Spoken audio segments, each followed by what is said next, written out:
अन्य तकलीफों का सामना हम लोगों को करना पड़ रहा, बाहर नहीं, पार्टी के अंदर ही। मेरे कॉन्स्टिट्यूंसी को टारगेट करना, मेरे जिले को टारगेट करना, मुझे टारगेट करना, आखिर कितने साल तक मैं सहूं? हमारा भी दम घुट रहा है, इसलिए हमने राम राम किया। आज लव जिहाद बड़े पैमाने पर हो रहा है तेलंगाना में, गौ हत्याएं बड़े पैमाने पर हुई है तेलंगाना में, लैंड जिहाद बड़े पैमाने पर हो रहा है। घुट घुट कर हम पार्टी का सर्वनाश हम नहीं देख। हमने किशन रेड्डी जी को रिक्वेस्ट किया है कि आप स्पीकर को भी एक पत्र लिख दो कि राजा सिंह बीजेपी का विधायक नहीं है। उसको निर्णय था, क्योंकि हर इंसान कुछ सालों तक जुल्म सह सकता है, लेकिन कंटिन्यू जुल्म सहयोगी शक्ति मेरे पास। दोस्तों, इस वक्त की एक बड़ी खबर निकलकर सामने आ रही है कि तेलंगाना से BJP MLA T Raja Singh ने बीजेपी से इस्तीफा दे दिया है। जी हां, आप सही सुन रहे हैं, BJP MLA T Raja Singh ने बीजेपी से इस्तीफा दे दिया है। ये इस वक्त की एक बहुत बड़ी खबर निकलकर सामने आ रही है। दोस्तों, आखिर BJP MLA T Raja Singh ने बीजेपी से क्यों इस्तीफा दे दिया है, जबकि ये राजा सिंह हर आए दिन मुसलमानों के खिलाफ जहर उगलता था, मुसलमानों के खिलाफ उल्टी सीधी बातें करता था, मुसलमानों को खुलेआम धमकी देता था, मुसलमानों को काटने पीटने की बात करता था, मुसलमानों के खिलाफ इसके लगातार भाषण वायरल होते थे और मुसलमानों को खुलेआम गालियां दिया करता था। लेकिन आज टी राजा सिंह ने बीजेपी पार्टी को इस्तीफा दे दिया है। तो दोस्तों, आखिर क्यों दिया है, किस वजह से दिया है? टी राजा सिंह ने एक वीडियो जारी करके पूरी इन्फॉर्मेशन दी है, पूरी जानकारी दी है कि आखिर मैंने बीजेपी से क्यों इस्तीफा दे दिया है। और बहुत सारे लोग ये भी कह रहे हैं कि अब टी राजा सिंह बीजेपी से एमआईएम में जाएंगे, यानी एमआईएम पार्टी को ज्वाइन करने वाले हैं। अब क्या सच में BJP MLA T Raja Singh MIM party को ज्वाइन करेंगे? मैं आप लोगों को पूरी इन्फॉर्मेशन दूंगा, लेकिन सबसे पहले आप BJP MLA T Raja Singh का ये वायरल वीडियो क्लिप देखें, फिर आगे बात करते हैं।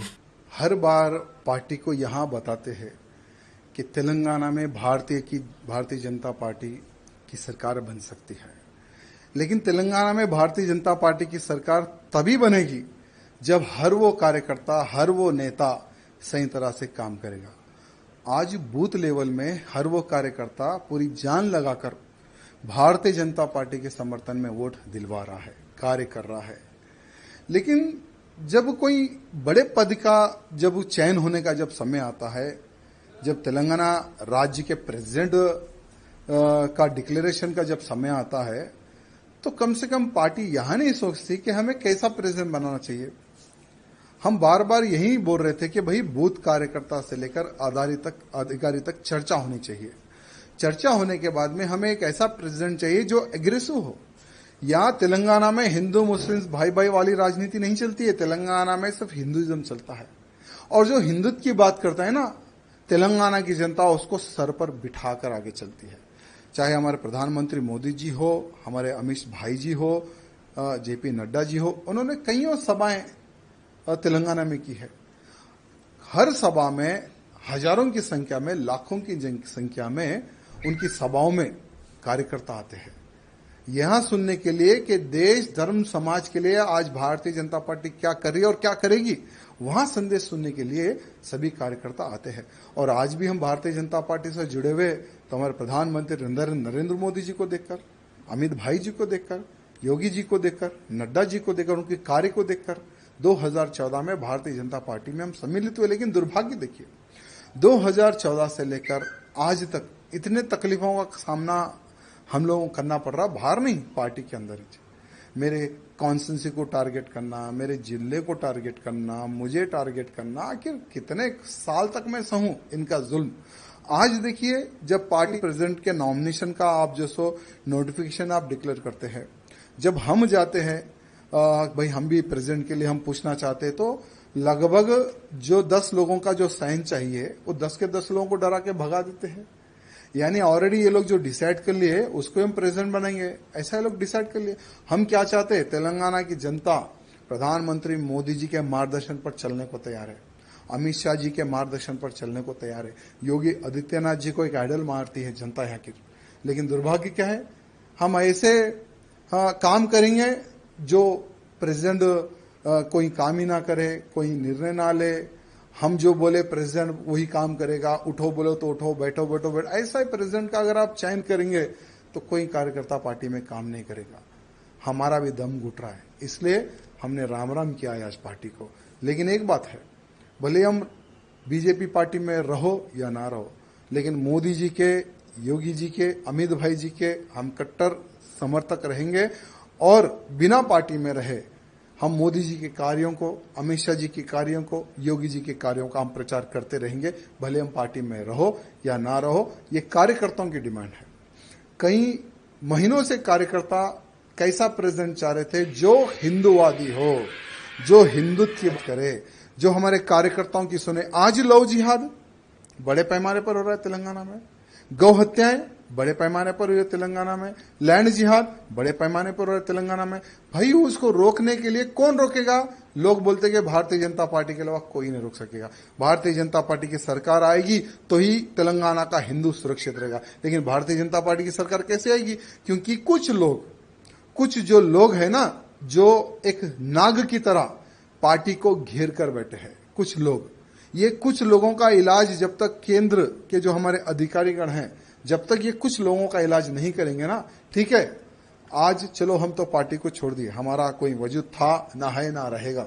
हम एक हिंदू कार्यकर्ता हैं, भले राजनीति से हटकर हम हिंदुत्व का कार्य करते हैं और आगे भी हम हिंदुत्व का प्रचार और हिंदुत्व की सेवा हम करते रहेंगे।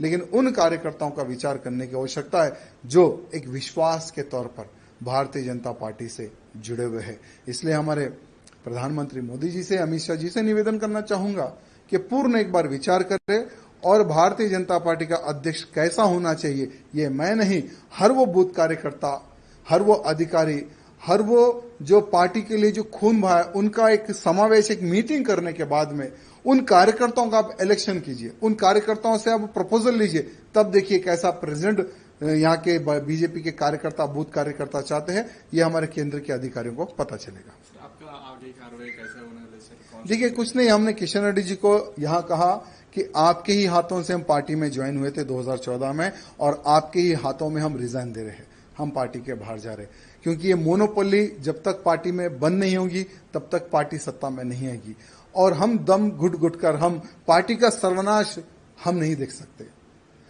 यानी बीजेपी को डुबोने का कार्य कर रहे हैं यहाँ के लोग, यहाँ के कुछ अधिकारीगण जो सत्ता का गलत उपयोग करके पार्टी को डुबोने का जो कार्य कर रहे हैं ना, तो ऐसी डूबती नैया में और पार्टी को डूबते हुए हम नहीं देख सकते, इसलिए हम पार्टी के बाहर आए। आगे का हमने किशन रेड्डी जी को रिक्वेस्ट किया है कि आप स्पीकर को भी एक पत्र लिख दो कि राजा सिंह बीजेपी का विधायक नहीं है, उसको सस्पेंड करो। अगर किशन रेड्डी जी वो भी अगर काम कर देते तो उसका भी हम समर्थन करते हैं। बाकी का हम एक हिंदू नेता है, धर्म प्रचार करना हमारा काम है, वही करते रहेंगे। पार्टी के कार्यकर्ताओं से यही निवेदन करना चाहूंगा, ठीक है, ये मेरा व्यक्तिगत निर्णय था, क्योंकि हर इंसान कुछ सालों तक जुल्म सह सकता है, लेकिन कंटिन्यू जुल्म सहयोती शक्ति मेरे पास नहीं है। लेकिन आप लोग पार्टी में रहिए, पार्टी की सेवा करते रहिए, आज नहीं तो कल आपके अच्छे दिन आएंगे। तो जी हाँ दोस्तों, आप लोगों ने BJP MLA T Raja Singh का ये वायरल वीडियो क्लिप देखा और सारी बातें आप लोगों ने सुनी है, जिसमें आप लोगों को पता चल चुका है कि आखिर BJP MLA T Raja Singh ने अपने पार्टी बीजेपी से क्यों इस्तीफा दे दिया है। तो दोस्तों, राजा सिंह ने बताया है कि मुझे पार्टी की तरफ से कोई यानी सपोर्ट नहीं मिल रहा था, कोई समर्थन नहीं मिल रहा था। मैं जबकि हिंदुओं के लिए आवाज़ उठाता था, लेकिन इसके बावजूद भी मुझे पार्टी से कोई सपोर्ट नहीं मिल रहा था, मेरी मदद नहीं की जा रही थी। इस वजह से मैंने आज बीजेपी से इस्तीफा दे दिया हो। दोस्तों, अब बहुत सारे लोग ये भी अटकलें लगा रही है कि BJP MLA T Raja Singh ने बीजेपी पार्टी का साथ इसलिए छोड़ा है क्योंकि अब वो अवीसी का साथ देना चाहते हैं, अवीसी के पार्टी में काम करना चाहते हैं। तो दोस्तों, आपको क्या लगता है तो कमेंट में अपनी राय लाजमी बताइए। और टी राजा सिंह ने जो बीजेपी से इस्तीफा दिया है, आप इसको लेकर क्या कहना चाहोगे?